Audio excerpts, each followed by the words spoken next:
മോൾക്ക് വെക്കേഷനൊക്കെ ആയതുകൊണ്ട് നമ്മൾ കുറച്ച് ദിവസത്തേക്ക് നാട്ടിലേക്ക് പോവാണേ. പോകുന്നതിന് ഒരു ദിവസം മുന്നേ തന്നെ നമ്മൾ പാക്കിംഗ് എല്ലാം റെഡി ആക്കി വെക്കും കേട്ടോ, ഇല്ലെങ്കിൽ സാധനങ്ങളൊക്കെ മിസ്സാവാൻ സാധ്യതയുണ്ട്. മോൾക്ക് വീട്ടിലൊക്കെ ഇടാനായിട്ട് ഞാൻ ഓൺലൈനിൽ നിന്ന് ഇതേപോലെ 5 പാൻസിൻ്റെ ഒരു സെറ്റ് മേടിച്ചിട്ടുണ്ടായിരുന്നു കേട്ടോ. അത് മെറ്റീരിയലൊക്കെ നല്ല സോഫ്റ്റ് മെറ്റീരിയലാണ്. ഇതേ പിന്നെ ഇലാസ്റ്റിക് ഒക്കെ നല്ല ഇലാസ്റ്റിക് ആണ്. പിന്നെ ഫ്രണ്ടിൽ ഇതേപോലെ ഒരു കെട്ട് കൊടുത്തിട്ടുണ്ട്. അതിന് പ്രത്യേകിച്ച് യൂസ് ഒന്നുമില്ല, ഷോ മാത്രമേ ഉള്ളൂ കേട്ടോ. ഇതിന്റെ പല കോമ്പിനേഷൻസും അവൈലബിൾ ആണ്. ടീഷർട്ട് പോലെയല്ല, പാൻസ് എത്ര മേടിച്ചാലും തികയത്തില്ല കേട്ടോ. കളിക്കാനൊക്കെ പോകുമ്പോൾ ഇരുന്ന് നിരങ്ങിയിട്ടൊക്കെ പാൻസ് പെട്ടെന്ന് തന്നെ ചീത്തയായി പോകും. വെളുപ്പിന് 4 മണിക്ക് തന്നെ നമ്മൾ യാത്ര തിരിച്ചു കേട്ടോ. നമുക്ക് പോണ വഴിയിൽ ഒരു അമ്പലത്തിലൂടെ കയറണമായിരുന്നേ. വെക്കേഷനൊക്കെ ആയതുകൊണ്ട് റോഡിൽ നല്ല തിരക്കുണ്ടായിരുന്നു. അമ്പലത്തിലൊക്കെ തൊഴുതിട്ട് ഞങ്ങൾ ബ്രേക്ക്ഫാസ്റ്റ് കഴിക്കാനായിട്ട് കയറിയേ. ഞാനും ചേട്ടനും മിനി ടിഫിൻ ഓർഡർ ചെയ്ത്, മോളാണെങ്കിൽ മസാല ദോശ ഓർഡർ ചെയ്ത് കേട്ടോ.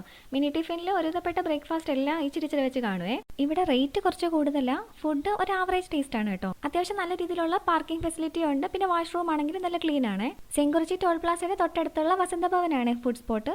നമ്മളിങ്ങനെ പോണ വഴിയിൽ വിൻമില്ലിന്റെ ബ്ലേഡ് ഒക്കെ കുറെ കാണാൻ കിട്ടും കേട്ടോ. ഫുഡൊക്കെ കഴിച്ച് കുറച്ചിങ്ങി വന്നു കഴിഞ്ഞപ്പോഴത്തേക്കും മോള് സുഖമായിട്ട് അങ്ങ് കിടന്ന് ഉറങ്ങിയായിരുന്നേ. മധുരൈ സിറ്റിയൊക്കെ ഇങ്ങനെ പോന്നു കഴിയുമ്പോഴത്തേക്കും നമുക്ക് ഹൈവേയിൽ തന്നെ ടെമ്പിൾ സിറ്റി പറഞ്ഞിട്ടൊരു ഹോട്ടലുണ്ട് കേട്ടോ. അവിടെയാണ് ഞങ്ങൾ മിക്കവാറും ഫുഡ് കഴിക്കാനായിട്ട് കയറുന്നത്.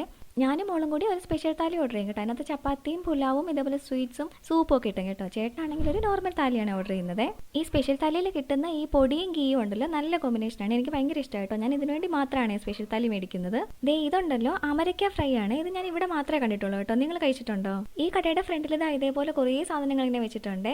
എല്ലാം കാണാനായിട്ട് നല്ല ഭംഗിയാണ് കേട്ടോ. പക്ഷെ ഭയങ്കര റേറ്റ് ആണ് ഇതിനൊക്കെ. നമ്മളെ പെണ്ണുങ്ങൾക്ക് പിന്നെ ഇതുപോലത്തെ പാത്രങ്ങളൊക്കെ കാണുന്ന ഒരു വീക്ക്നെസ് തന്നെയാണല്ലോ.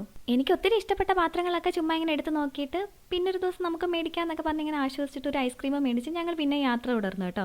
ഞങ്ങൾ എല്ലാ തവണ വരുന്നതിലും കുറച്ചധികം ടയേർഡ് ആയിട്ടുണ്ടായിരുന്നു കേട്ടോ ഇപ്രാവശ്യത്തെ യാത്രയിൽ. എത്ര വലിയ യാത്രയാണെങ്കിലും ആ ഒരു ക്ഷീണം മാറ്റാനായിട്ട് ഒരു അടിപൊളി ചായ കുടിക്കുന്നതിന്റെ പവർ എല്ലാവർക്കും അറിയാമല്ലോ. കേരള ബോർഡർ എത്തുന്നതിന് തൊട്ട് മുന്നേ ഉള്ള വസുദേവനിലുള്ള സ്ഥലത്താണ് കേട്ടോ ഈ പൊൻപാണ്ഡ്യൻ ഹോട്ടലുള്ള. ഇവിടുത്തെ ചായ അടിപൊളിയാണ്. നിങ്ങൾക്ക് ചായ ഇഷ്ടമാണെന്നുണ്ടെങ്കിൽ ഉറപ്പായിട്ട് ഈ വഴി വരുമ്പോൾ ഇവിടെ കയറി കുടിച്ചോളൂ. ഇവരെപ്പോൾ ചായ ഇട്ടാലും ഉണ്ടല്ലോ ആ ഒരു ക്വാളിറ്റി മെയിൻറ്റെയിൻ ചെയ്യാറുണ്ട്. അങ്ങനെ നമ്മൾ രാത്രി 8:30 വീട്ടിലെത്തി കേട്ടോ. ചേട്ടൻ പെട്ടെന്ന് കുളിച്ചിട്ട് ഫ്രഷ് ആയി നെയ്ത്തേങ്ങ നിറയ്ക്കുവാണേ. കാരണം നാളെ ചേട്ടനും വീട്ടിൽ നിന്ന് കുറച്ച് പേരെല്ലാവരും കൂടി ശബരിമലയ്ക്ക് പോകുന്നുണ്ട് കേട്ടോ. പിറ്റേന്ന് രാവിലെ തന്നെ നമ്മുടെ അടുത്തുള്ള അമ്പലത്തിൽ പോയിട്ട് കെട്ടൊക്കെ നിറച്ചിട്ട് അവരെല്ലാവരും കൂടി ശബരിമലയ്ക്കും പോയി. ബാക്കി നമ്മളെല്ലാവരും കൂടി വീട്ടിലേക്കും പോകുന്നേ. ഇന്നത്തെ വ്ളോഗ് കുറച്ചൊന്ന് വലുതായി പോയി കേട്ടോ. അപ്പൊ അത്രേ ഉള്ളൂ. അടുത്ത വീഡിയോയിലൂടെ നമുക്ക് വീണ്ടും കാണാം.